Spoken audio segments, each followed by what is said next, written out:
Welcome back to Jen's Kitchen, Funky New York Apartment Edition.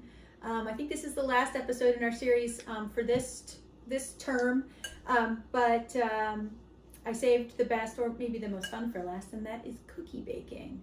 I'm sort of known for my cookie baking at Trinity, and I thought I'd pull out some of my my favorite recipes and the ones that you guys are most familiar with at Trinity. A lot of times I serve them on Sunday mornings or receptions, all manner of receptions. But I think that there's some sort of basic cookie making techniques that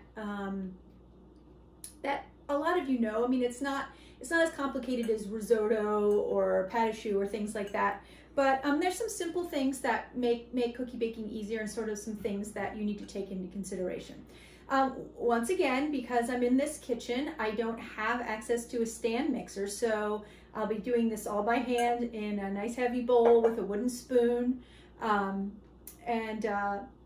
way, if any of you don't have this kind of equipment, or the other thing I like about these sorts of things is, like, if you travel and you go to a place, you rent a vacation home or something like that, and you don't have that kind of equipment, you also you know how to sort of do it from using the things available, the really basic equipment. It's always good to know how to do things without all the bells and ringers, right?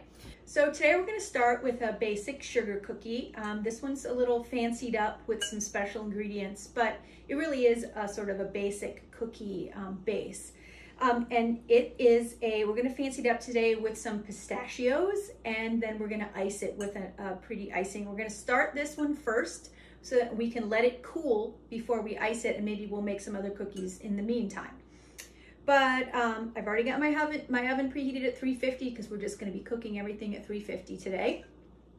I've got my heavy, when you're making things by hand, it's good to have a nice heavy weighted bowl so it doesn't move around a lot on you. Because this bowl's so heavy, I don't really need to do this, but one thing you can do if your bowl is sliding around, damp towel on the counter, you put your bowl on that, it really keeps it can keep it from moving around if you have a lighter bowl, a stainless steel bowl or such. The other important thing about making cookies without a mixer is that for the creaming stage of the cookies, when you're creaming the butter and sugar by hand, it's really important that your butter is very soft. So I let this out. I didn't feel like it was quite soft enough, so I just put it in the microwave for like 15 minutes, and now we've got some really nice soft butter, because we really need to get the creaming ingredients in there together. The creaming ingredients for this recipe are 12 ounces of butter, which is 2.5 sticks of butter. Obviously this is very soft. And when we're creaming, we're combining the sugar and the egg and some of the flavorings together, usually the liquid if you're adding extracts or things like that. So we've got see how lovely and soft that is. It'll be really easy to cream this. So we have got our 12 ounces of butter. We have 1 cup of granulated sugar. I'm going to put that in, and we're just gonna mix this until it's smooth, until the butter and the sugar are really well incorporated. Cookies, if you want them to be nice and chewy like I like them, you don't want your cookie to be like airy, unless you're making something like a meringue or something like that. You don't really need a mixer, because you're not really whipping any air in, and when you're whipping in air with a beater, you're inflating your batter, and you don't really need to do that for a nice chewy cookie. So we've got look how quickly that came together. We've got our butter and our sugar incorporated. Next, in the creaming method, you would add eggs if you're adding eggs. This recipe has 1 egg. So I'm going to crack it here on my butter bowl. I'm going to add 1 egg, and we're just going to incorporate that. This might take a minute. Sort of slides around initially. After we incorporate our egg on the creaming method, make sure you scrape down the sides of the bowl and get everything in here. We're going to add a little bit of extract. Now you can make these cookies without nuts. And if you were doing that, if you're making a straight sugar cookie, you would just add a little bit of vanilla extract. But because I'm using pistachios in these and I want to kind of pick up the nutty flavor, I'm going to be adding some almond extract. And oh my goodness, I may have to hand this to my assistant. Oh, well, I've got it. She has, I've got, well, maybe butter not. hands. Yep. All right, here we go. I'm passing it off. Oh, it's brand new. That's why it won't open. It has plastic on it. That's why. I'm getting those sort of fingers here. We're going to pause for just 1 minute while we get this open. Okay, wow, that was a trial. That might be the hardest part of making these cookies is opening the almond extract bottle. Anyway, what I was saying is because we're adding some nuts, we want to pick up a sort of nutty flavor. So we're going to be adding some almond extract to these. I'm going to put a teaspoon of almond extract. Once again, I'll make sure that you guys get the recipes for these. We're going to mix that in. Just stir it in. So we've got our ingredients really well. It was so easy because the butter was so soft to get these things well blended. Now the next thing I'm going to do is somewhat controversial in the cookie making world, if there is such thing. This recipe calls for a pinch of salt, or like a 1/4 teaspoon, and a 1/2 teaspoon of baking powder. I like to incorporate that in my creaming step. I feel like the salt gets incorporated more evenly, and the baking powder. You can also add those with your dry ingredients, but I don't know, it gives these just one extra chance to get really well distributed. So you get leavening throughout the whole thing. So I'm going to add my 1/2 teaspoon of baking powder and my 1/4 teaspoon of salt. Always good to have some salt in a baked good. That salt and sugar balance is really important. So after we've got those things incorporated, we've got a nice, you can see here in the bowl, it looks lovely. We're going to go ahead and all at once add our 2 3/4 cups of all-purpose flour and a 1/2 cup of ground. These are raw pistachios. There's beautiful color. You could use ground almonds, you could use ground walnuts, any sort of nut would work here. You probably wouldn't want them toasted because they'll get a little too brown in the cookie. So we've got those things, and now we're just going to stir to combine. This, as you can see how this comes together very quickly, this recipe, if you have everything together. Just going to keep stirring. This is probably going to be the most challenging part without the mixer, is getting the flour evenly incorporated. We're going to be icing these later with I love the combination of pistachio and rose. So we're going to later be making a little bit of rose water icing, and then we'll be garnishing these with, after they're iced, with some dried rose petals and a little bit of ground green, that pretty green from the pistachios. So here we are, starting to come together. The other thing about mixing things by hand is you're less likely to over mix them. And in my constant discussion of gluten, right? Like you want your cookie to be chewy, but you don't want it to be tough. And if you're over mixing your cookie doughs, you're going to end up with a tougher cookie. So if you're doing it by hand, your arm gets too tired to over mix the dough, basically. So look, we've got it very well incorporated. Sort of an interesting green color. It'll be pretty when it bakes up and we put the icing on it. So now I'm going to, give me 1 second. I'm going to put these things aside and we'll move on to our next step. Okay, so now we're about ready to put these in the oven. I will say for cookie making, there's some things I highly recommend. One of them is, some people call this a jelly roll pan. In the professional baking business, we call this a half sheet pan. It's heavyweight aluminum.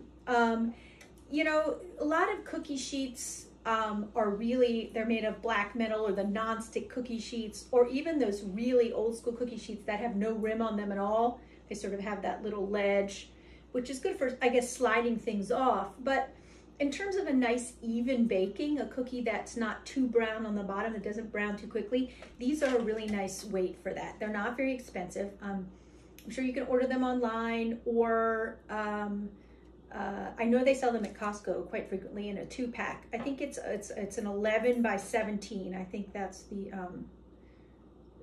measurement of this size sheet pan. But anyway, having a couple of these is really great. They're also great for roasting vegetables, things like that. It's just a really good standard roasting pan. And they get a little character when they get a little, when they start to look like that, right? Okay, so the other thing I highly recommend for cookie baking is parchment. Buy a roll of parchment. You can buy the individual sheets. An individual sheet of parchment fits this pan. If you buy it that's pre-cut, will fit this size pan. I cut this myself from a bigger sheet of parchment. That's why it doesn't fit quite perfectly, but it's not that important. Some people also use the Silpat for baking cookies, which is the silicone mat. Those are really nice and things don't stick to them. The only thing I would say about those is, number one, if you're making a bunch of different cookies and you only have one Silpat or maybe two, they're quite expensive. You have to wash them in between, let them dry. The other thing I find about those is that they do pick up flavors. So if you're baking like a peanut butter cookie on your Silpat, there's something about that silicone that absorbs some flavors, and then you wanted to cook this sort of delicate lemon sugar cookie afterwards. If you have not cleaned it really well with soap, any of the oils from the peanut butter you're gonna pick up that little bit of flavor. So that's why I prefer the parchment. Also, it's easy cleanup. And I buy, you can buy it in a roll at the grocery store. It works great. The other thing, so you've got the parchment, the nice heavy sheet pan. The other thing I really recommend for cookie baking is a ice cream scoop. These come in all different sizes. And it changes the game in terms of, when you've got your big tablespoon, you're trying to make cookies all the same size and you're like scooping it off and it's a mess. This makes very short work of it. You get a scoop of your dough, you can wipe it along the side to get a nice even thing, and then look, it pops out. It's like a perfect portion. Then all of your cookies are going to be the same size. This scoop that I have here is a little bit big, so I'm only going to do 12 cookies on this tray because these do spread. So we're going to get our 12 sugar cookies out here.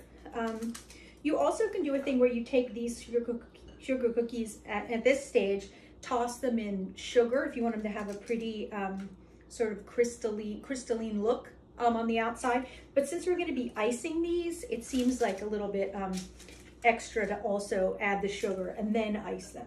So that since they're getting the icing, we're just gonna do them like this. I will show you another trick though. They are gonna have a little sugar on them because of the next trick I'm gonna show you. This dough is pretty stiff.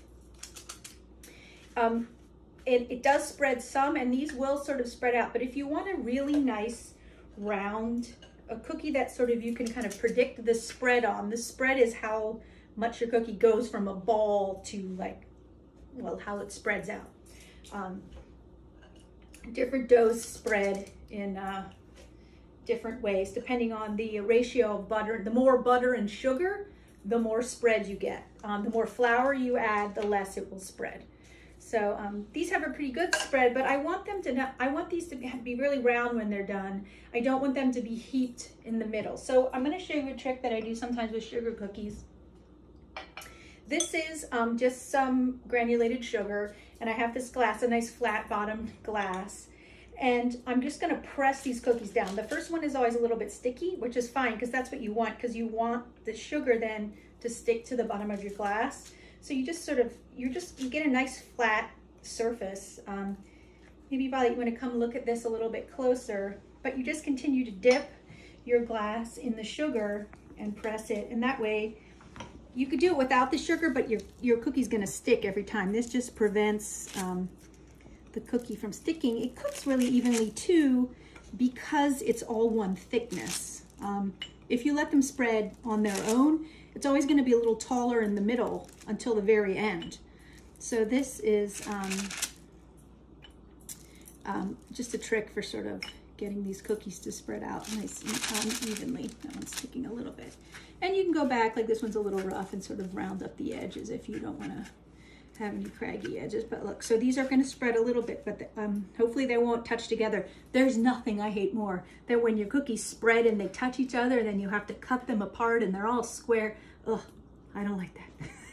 Anyway, so hoping we've left enough space around these cookies that they're going to spread nice and evenly, and they'll be nice and round when we take them out of the oven. I'm about to put these in a 350-degree oven, probably for about 12 minutes. I don't want them to get too brown. I like them to be a little soft in the middle, because I like a soft sugar cookie. Not as soft as those ones that Violet likes that you buy at the Fred Meyer in the box with the bright colored icing. Those are crazy soft. I'm not a fan, even though Violet is. But these aren't going to be that kind of soft, but they will be nice and soft in the middle. So I'm going to go ahead and put this tray of 12 in the oven.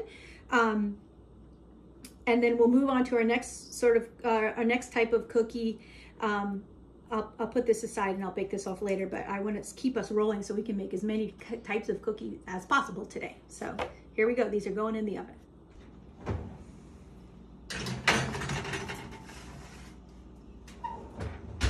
Okay, it's been about 15 minutes. We've had these in the 350 oven. Let's check them out. Oh, they look perfect. They spread really nicely. Got just a little bit of golden around the edge, which is the way I like them. They're a little soft in the middle. They'll be beautiful with some icing on them. So let's say 12 to 15 minutes in a 350-degree oven. We'll let these cool, and then we'll make a nice rosewater frosting for them.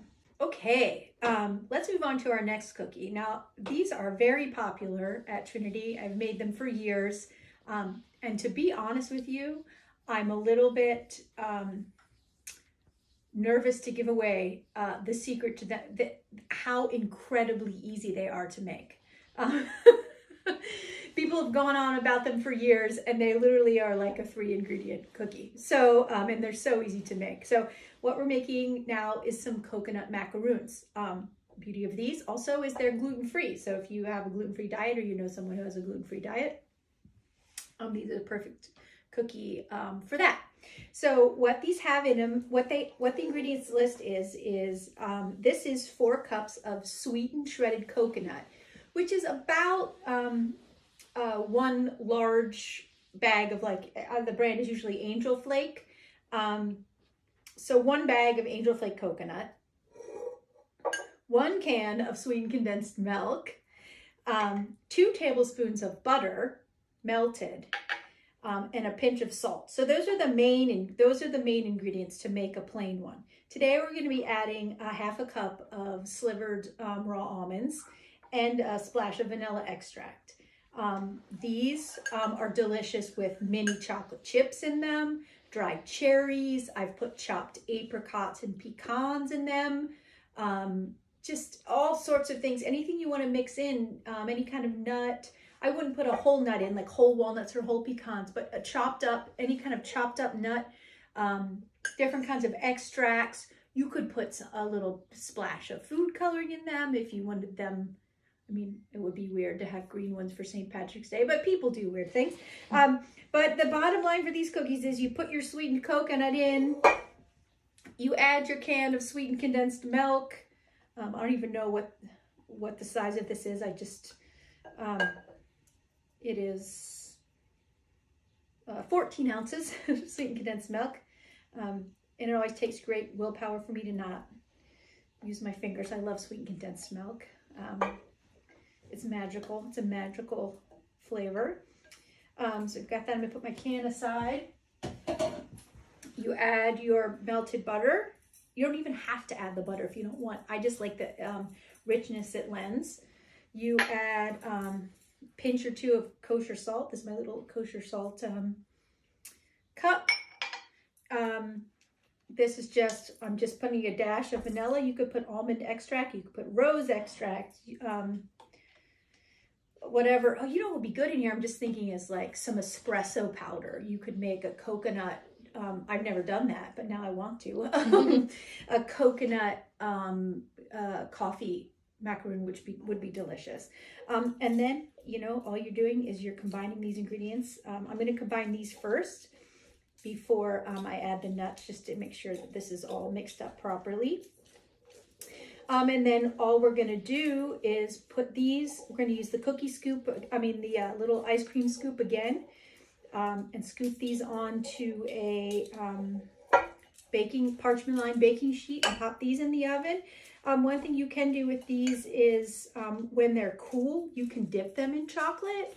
So they have a little chocolate crown on them, or you could drizzle melted chocolate on them, makes them look sort of elegant. They get a really nice, the contrast because of the sugar on the coconut, they get that sort of burnished look. They get nice and golden brown. Some of the bits sticking out get browner than others, and I like the variation in the color of them when they come out of the oven. So we've got this sort of, you can see it's just a big sticky mass. And now we're going to add our slivered almonds. They get nice and toasty in the oven as well. I'm just going to mix those in. Like I said, delicious with some little chocolate chips in here. These would also be good. Ooh, it would be good with some ground or chopped pistachios and some apricots. I love those combinations. You could make them sort of Indian style by adding a little bit of cardamom to them. That would be really nice. Almonds and cardamom for sort of an Indian take. That sweetened condensed milk sort of lends itself to an Indian sweets kind of flavor. But somehow we've got that. You can see how incredibly easy this is. We've got that put together. Let me get my baking sheet out from underneath. All right, now we've got this all combined. Once again, we've got our trusty scoop. These are a little messy sometimes because it's sticky. I help it out. I kind of round the edges. I like to have some little bits sticking out on the edge because they get all brown and crispy.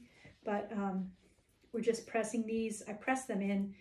If you don't have them sort of tight, they can, when they hit the heat, sort of slide apart a little bit. So sometimes I like to put a little pressure on them inside the scoop so we have a nice dense thing. The other thing that's nice about these is you can put a lot of them on a sheet pan, because we were talking earlier when we were making the sugar cookies about spread.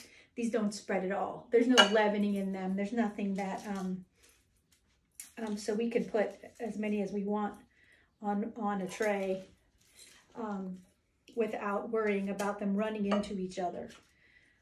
So yeah, these are incredibly easy, gluten-free, versatile, and most people, even people who don't like coconut, I've had people tell me that they don't like things with coconut, but there's something about like the crispy edges of these that people seem to like. We're going to go ahead and put these in a 350 degree oven, like we'll be putting all the cookies in today, and they're going to be another probably 10-12 minutes. Since there's no raw ingredients in here, there's no eggs or even flour that the starch has to be cooked out of, you know, basically you could eat this the way it is now if you wanted. That's sort of a dangerous thing to say, isn't it?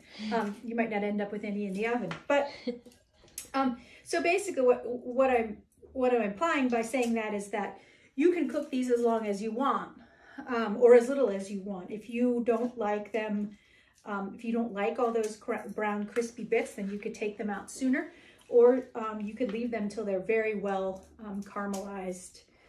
Like I said, I like that because I like the different textures, the crunchy edges and the chewy middle.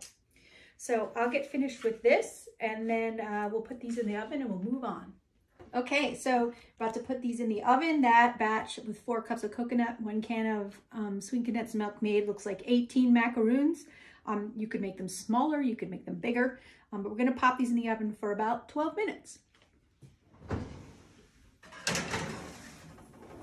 Okay, we're back again. I don't know if you can tell, but there was quite a stack of butter here on the corner of the table, and it's slowly disappearing, or actually maybe quickly it's disappearing. It's getting smaller. Cookies and butter. It's like you can't have enough butter when you're making cookies. So the next cookie we're going to make is a brown butter chocolate chip cookie. And it's sort of popular now in circles because that when you brown butter, you know, butter is fat and milk solids. And when you brown butter, what you're doing is the milk solids that have a little bit of sugar in them, lactose, the sugars caramelize, and you get that brown. The brown part is those caramelized bits of the lactose, and it just adds this like nutty, deep flavor that is delicious. I mean, you know, brown butter's delicious in all sorts of cooking. Pasta with brown butter, delicious. Anyway, so we'll be browning the butter on the skillet. I'm going to show you how to do that.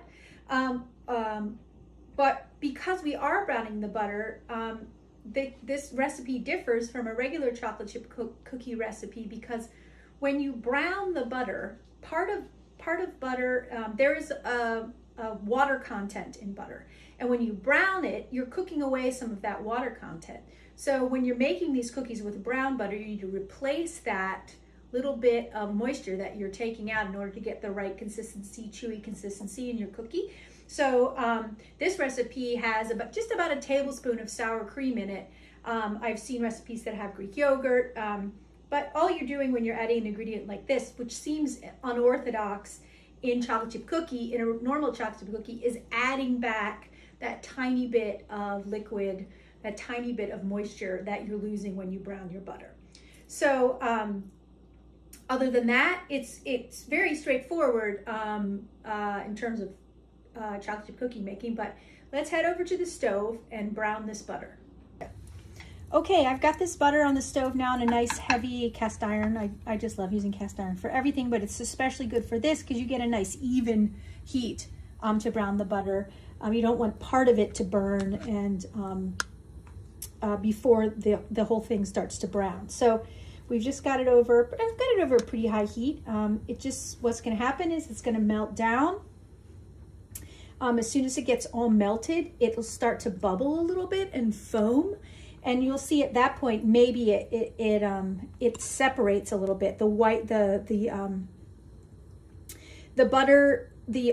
milk solids will kind of come to the top for a little bit. But what happens then is, as it gets hotter and hotter and those milk solids start to caramelize, they sink to the bottom, and then you have this sort of looks like oil on top and then the brown bits on the bottom. So that's what we're looking for in the end. I'm not going to make you watch butter melt on camera, but we'll come back when it really starts to do its thing, and we can talk about exactly what we're looking for in color.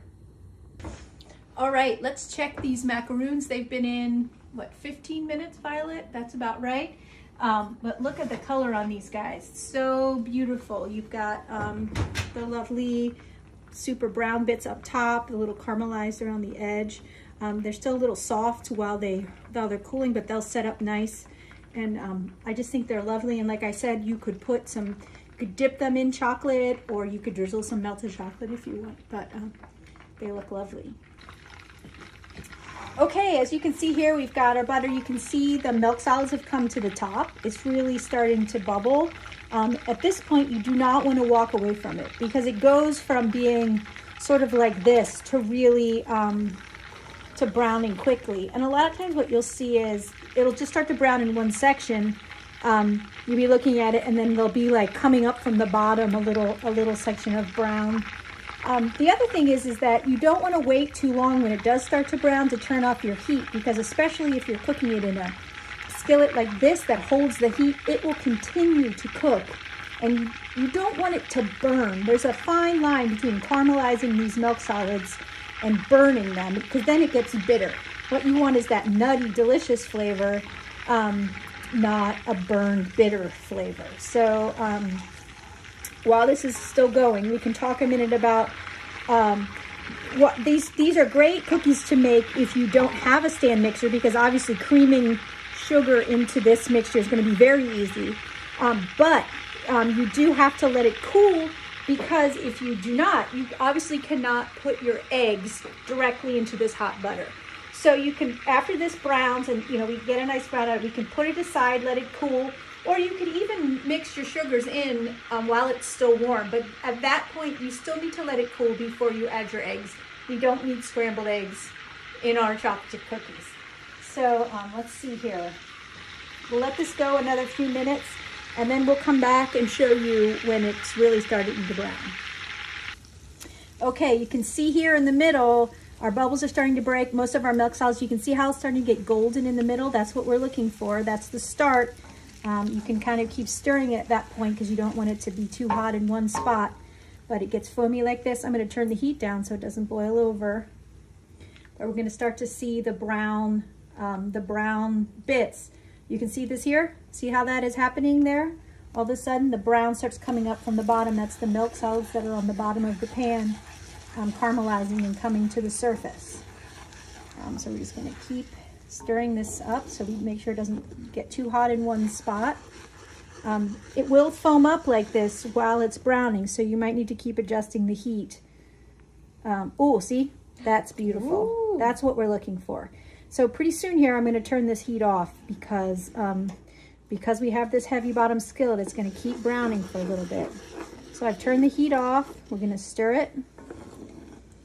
We're just going to let it hang out here for a little bit. It's still foaming because that skillet is holding heat. So that's what we're looking for, folks. See, it's still browning, but the heat is off. See the little bits of butter solids that are caramelizing? Beautiful. Yeah. The foam will dissipate a little bit as it cools down. But that is some beautifully, perfectly browned butter. See all these little caramelized bits? Perfect. We'll let this cool a little bit and then we'll move it to the mixing bowl. All right, we've got that beautifully browned butter and we've let it cool. I'm gonna grab it off the stove here. Maybe Violet, you can come see what happens to it up close here. When it cools, the foaming subsides. And I don't know if you can see in the bottom, all of the brown bits are at the bottom. So we have in here 1.5 cups of brown sugar and 1/4 cup of white sugar. We're going to go ahead and pour this brown butter in. And you can see here, I don't know if you can see with the light, but all of these bits, you definitely want to include those, not just the liquid.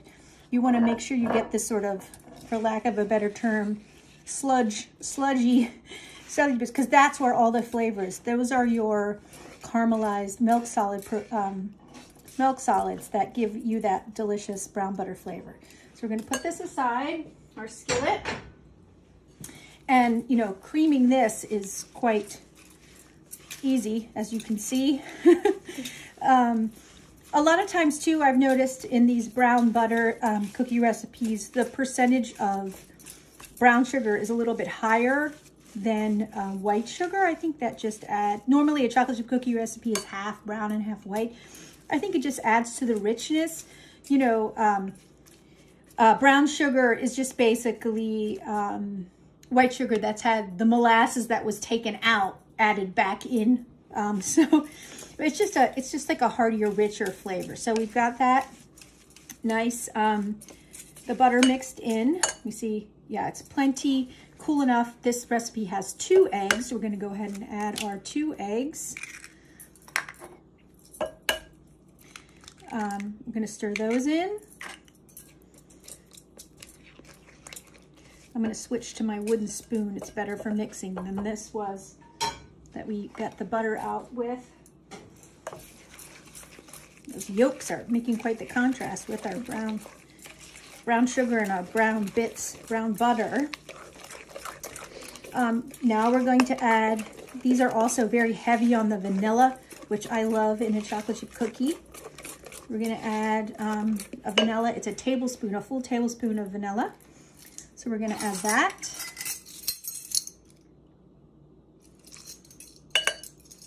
And we're also going to add our tablespoon of sour cream at this point, because it's technically a liquid ingredient. Pardon my fingers. All of you on the West Coast will be happy to know that they make Daisy sour cream also on the East Coast. And we're going to stir in our vanilla and our sour cream that we're adding to compensate for the loss of moisture in the brown butter. Then we're going to add, like I said before in my previous recipe, I like to add my salt and my leavening directly to my liquid ingredients for a better combination. This is 1 teaspoon of baking soda and a 1/2 teaspoon of kosher salt. We're going to add that in. Make sure it's well combined. Then we're going to add 2 1/4 cups of all-purpose flour. This comes together so nicely because when you're working with that melted butter, it sure does make, it's a nice loose batter. It's not so stiff. And then the next thing about these cookies that I love is that they have the chocolate chips we're using. There's a combination of semi-sweet chips and milk chocolate chips. And there's something about, you know, even if you just like, you prefer dark chocolate, there's something about the combination of those in this batter that's just so nice. Like, it's just the contrasting of the more bitter chocolate and the sweeter chocolate. It's just really, it's a really nice combination. So it looks like we've got this pretty well combined. Now you really, I will caution you against this. You really do want to make sure that this dough is quite cool before you add your chocolate, because otherwise you put your chocolate chips and you start stirring it and they start to melt into the batter, which, you know, doesn't sound like the worst thing in the world, but it will change the baking. But look how brown, between all the brown sugar and those brown, you can see the specks of brown butter in this dough. Let me see. I think it's okay to add our chocolate. So this is 1 cup each of, I mix them together, dark chocolate chips and milk chocolate chips. These are Ghirardelli. I like them because they have big, the chips are nice and big. You could also buy some really high-end chocolate bar, a dark one and a milk one, chop those up. If you like that sort of uneven chunk look, I like that as well. I'm gonna go ahead and combine our chocolate chips. You can see they're getting kind of shiny because the dough is still just a tiny bit warm. I don't think it's warm enough to melt it, but it puts a little sheen on there. Let me put some things aside and I'll be back and we'll scoop these. All right, so we have our dough. It's beautiful. It smells really good. And I'll give you a caution, it tastes delicious. So if you're one of those people who likes to eat cookie dough, you may never get this in the oven. Violet and I have been sampling it. I'll spare you that on camera, but it's quite delicious. Once again, I've got my parchment lined aluminum baking pan. I've got my handy dandy scoop that makes making cookies so much easier. And we're just gonna scoop these out. I'm gonna put 12 on this pan because these do spread. Now, in a perfect world, and if I was better prepared, I would have made some of this dough yesterday, scooped all of this dough, and refrigerated it, and be taking the cold scooped dough out. There's something that happens when you refrigerate a dough, especially a dough like a cookie dough like this. I think what's happening is the dough is being hydrated, the flour and the sugar are absorbing liquid, and it makes for a sort of a chewy cookie with a sort of more a nice consistency. That's why some recipes recommend that you refrigerate dough. I will say, if you are refrigerating dough, always scoop it out first, because it's so hard. If you just put a big bowl of dough in the fridge and the next day you try to scoop it out, it's impossible. So one thing you can do is just scoop these all out on a tray, wrap them, refrigerate them overnight, and then just pull out what we call these pucks in the business. Pull out as many pucks as you need to bake off. You could keep them in the freezer, that sort of thing. But today we're just baking them right from the dough, and they'll still be delicious. They might spread a little bit more. They might not be the same. But you know what? We'll be having them right away, which makes up for a lot, doesn't it? So we've got our cookie pucks, as they call them, lined up. In professional bakeries, a lot of professional bakeries, the one I'm working in right now, will make huge batches of cookies in the Hobart stand mixer. Puck them all up, scoop them all, hundreds of them, line them in sheet pans and freeze them, and then we pull them out whenever we need them, and we bake off as many as we need. It keeps you from mixing cookie dough every day, and in some ways, it's better than having fresh cookie dough. That process of refrigerating it and hydrating the dough actually makes for a better product, so it works to your advantage. Okay, so the other thing about these cookies, the other thing that makes them so delicious is when you add a little bit of salt on top. That combination of that caramely, those brown milk solids, the 2 different kinds of chocolate, and a little bit of salt is just like a great combination. So I've got my Malden sea salt, which is the super large. It's got some sort of large flakes, and you don't want to put too much, just enough to sort of, so you just get a little bite of salt in some of your cookie bites. We're gonna go ahead and Salt all these up really quickly. And we're going to pop these in our 350-degree oven. I'm going to save for about 12 minutes. I will say this, I like to take a chocolate chip cookie out of the oven before it seems done, like when the middle is still a little bit soft. So we'll check the time on that, but I'm going to say 10 to 12 minutes is what we're looking for. We want it to spread, be a little bit crispy around the edge, but still really quite loose in the middles, so that when it cools, you have that lovely chewy interior. But let's go ahead and put these beauties in the oven. Okay, while we've got our brown butter chocolate chip cookies in the oven, we can work on putting together our icing for our now cooled pistachio sugar cookies. What I've got in here is about 1.5 cups of confectioner's sugar. And this is one of these recipes that I sort of wing it every time. But it just makes we're just making a nice white icing. But the thing that's going to be interesting about this one is we're going to be putting a little bit of this rose water flavoring in it, which is really nice with the pistachios. So I'm just going to put, this stuff is very strong. So I'm going to put a teaspoon of that in the 1.5 cups of powdered sugar. And then what we're going to do is we're just going to slowly, drop by drop, whisk in some water until we get the consistency that we want. So you have to be very careful. You kind of have to drip this in because it goes from being dry to being too wet really quickly. I think what I'm angling for here is, you could stop adding water and put this in a Ziploc bag and pipe it out if you left it kind of stiff, a little stiffer. But I think with these cookies it would be nice to sort of dip the tops in. Oh, it smells lovely. I can smell the rose smell coming up from underneath. It smells so good. This would be probably the right consistency for if you wanted to draw on a cookie. But we're just going to add a little bit more water. Like I said, it doesn't take much to really loosen it up. Now we're getting a nice loose icing. I'm also going to step to the side here. I'm just getting a tiny pinch of salt. Just a pinch of salt. I bring out the flavor of the rose. I'm going to taste this to see if we've got our rose. It's perfect. Just rosy enough. That sort of thing can be really overwhelming, so you have to be careful.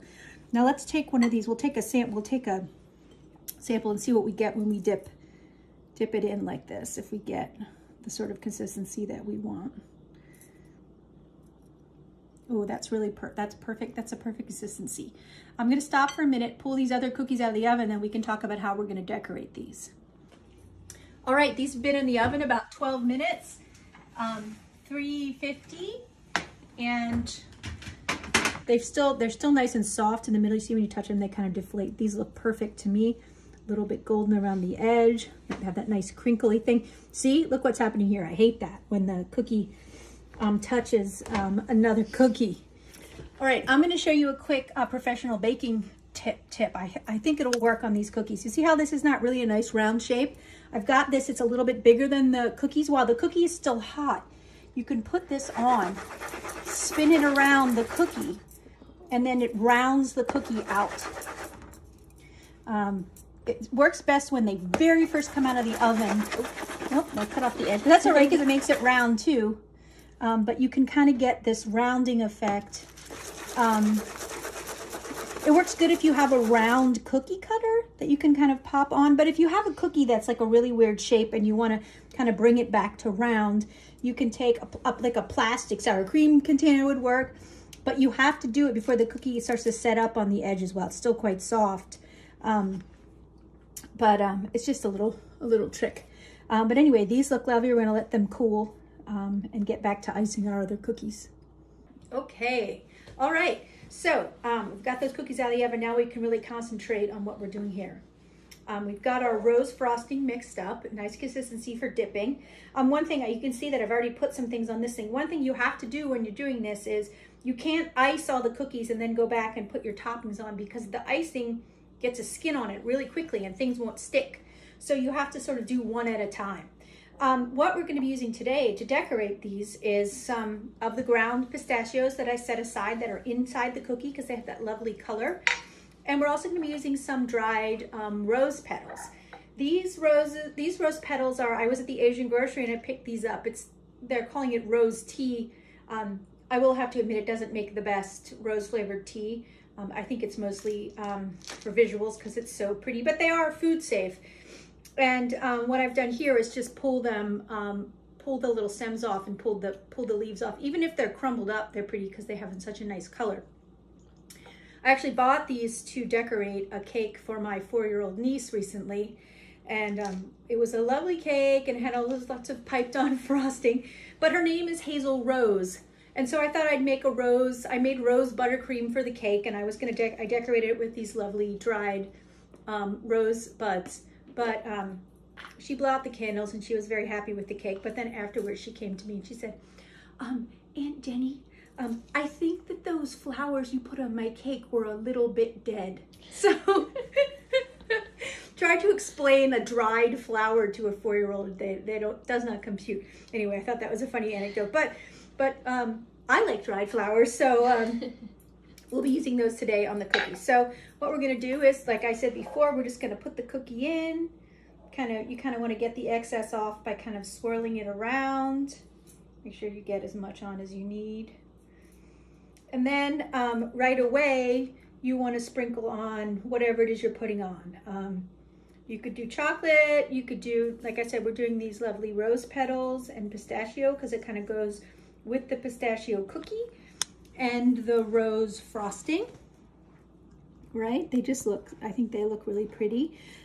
You also could do, if you have a collection of cookie decorations, dragées, those sorts of little silver balls, whatever you want. Here we'll just throw some jimmies on because this is fun. People like jimmies. They make people happy. They're festive. But I skew more towards this sort of elegant, oops, now I've got jimmies in my frosting. Well, that's what happens. You can get jimmies on your finger. So, yeah, so we're just going to proceed like this until we get all of our cookies. If you wanted to, here, we'll pull out some actual whole rose buds and put those on. Now I have to avoid the jimmies that I've dropped into the frosting. But these will need to, before you could stack these or pack them up, you need to let them air dry, let the moisture come out of this frosting a little bit. But you could do pistachio, and then you could just put a little rose petal in the middle, rose bud in the middle if you wanted. You could use fresh rose petals from your garden, as long as you're not using a bunch of pesticides and things like that. But they're not going to keep, a fresh rose petal is not going to keep very well in the cookie tin or something. It's going to start to wilt. I prefer using fresh, this one's kind of a mess, fresh flowers on things like cakes, things that are going to be eaten more quickly. But I'm just going to go ahead and finish decorating the rest of these sugar cookies. And then we'll come back together. We'll make a beautiful cookie plate with all the cookies we've made today. All right, friends, we've got all these beautiful cookies made, and now we can make a nice cookie plate. Oop, I'm sorry, that's so loud. There's little feet on the bottom of this that tilt. So I'm just using some flowers from an arrangement I had. And, you know, it's good when you're designing things to have, today we have 3 different kinds of cookies where they say 3, 5, 7, like it's better than like just 2 different kinds of things. So we're putting together this plate, and don't be concerned. Violet and I have taste tested all the cookies. So we know that they're all good enough to go on the cookie plate. They're not poisonous. So we're just gonna stack up. I'm gonna start with these chocolate chips. Some of them are a little bit warm still, but we're gonna stack up some of these. I love how crinkly they are on the top. That's like, and sort of shiny almost, where they're crinkly, almost like a good brownie. We're just gonna make 3 little piles. Maybe we'll put these over here. These pile up nicely in a big, it's like haystack. They're like little haystacks. You could call these like the haystack rock of cookies. I'm gonna move this off until we're done, and then we can tuck it back in with some other flowers. We'll make our little piles of cookies on this pretty pink. I wish you could see this on a white table because this plate is so pretty. It's a vintage plate. And then we'll put these down in front. They're still a little bit wet. I don't want to stack them too high lest they stick together. But look how pretty. They're so pretty. I love the spring colors of the rose petals and the pistachio together. So now we've got our cookies there. We can sort of slide some flowers in, tuck them underneath, sort of fill in the little gaps we've left. Some greenery here. You could like, obviously fresh flowers are best here. Some tulips are nice. I love pulling the petals off of tulips and using those to decorate things because they're so pretty on the inside. We'll put another little yellow stick here. And look, I think we've made a lovely plate. Maybe this guy, I'm being impatient with this guy. He's not in the right spot. Let's move him over here. Tuck him under here a little bit. There we go. Oh, oh. I'm being fidgety with these cookies. Okay, I think that's much better. Okay, so here we are with our lovely cookie platter. I hope you enjoyed making these cookies with me. I have a million more cookie recipes. It was hard for me to choose, but I tried to pick things that I know are popular at Trinity. This is the last in the series, and it has been really, really fun to connect with you guys again. And I really hope to see you all very soon. I don't know when that will be, but I hope you all enjoy a lovely spring and early summer. I know the weather in Portland has been really nice. I'm a little jealous. I would love to see the Oregon coast, but I'm gonna have to settle for Long Island, I think. If I want to see the coast anytime soon. So not that Long Island's not lovely in its own way. It doesn't quite catch up with the majesty of the Oregon coast. But anyway, I digress. This has been really fun. I hope you've enjoyed cooking with me in my funky New York apartment, and I hope to see you all soon. Much love to everyone. Oh, camera girl.